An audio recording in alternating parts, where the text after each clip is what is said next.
All right, team, let's talk about belly fat. You guys are constantly asking me, how do I reduce belly fat? What food should I eat to reduce belly fat? What workout should I do to reduce belly fat?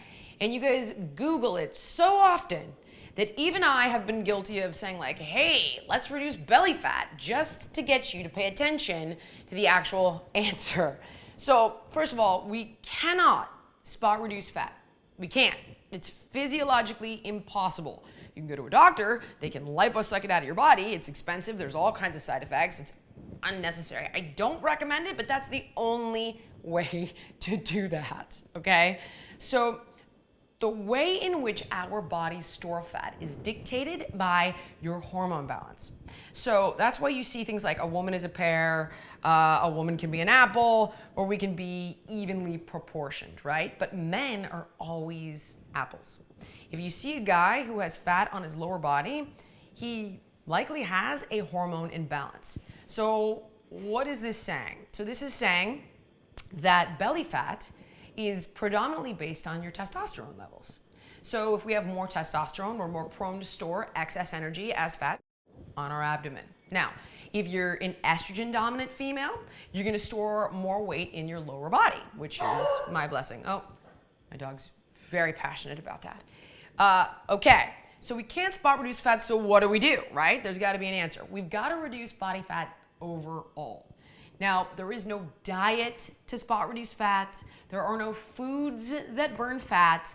It doesn't exist, okay? There are ways of eating that will help reduce bloat, right?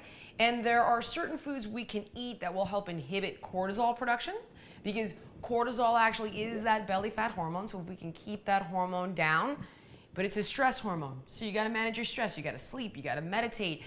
You can eat foods that are rich in vitamin C, because vitamin C can inhibit cortisol production. You can keep your sodium a little lower because that can also inhibit cortisol production, and it's gonna keep you from storing weight here. Alcohol and the way that it affects your metabolism will shift your hormone balance. You're gonna store more fat in your belly. So if you're trying to lose weight, don't be drinking so much. Drink a lot of water to help you flush out any excess bloat. But at the end of the day, there is no exercise to spot reduce fat. There is no food to spot reduce fat. So what is going to be the most effective thing is eating less food so that we're reducing our calories, and then working out or moving more so that we're increasing our calorie burn, so our body's going into fat stores and we're burning body fat overall. And the fitness techniques that are gonna be the most metabolic are gonna be weightlifting or I've only been doing this 20 years, I can't even say the word resistance training, right? So resistance training, weightlifting, circuit training. So exercises in swift succession, the way you see me design all my workouts. HIIT intervals are super effective. And the more advanced techniques as you get more fit, like plyometrics, things that are explosive and dynamic, are gonna burn more calories. But that's how you gotta think of it. There's no special food, there's no one exercise. We just gotta be healthy overall and take it on in a very holistic way.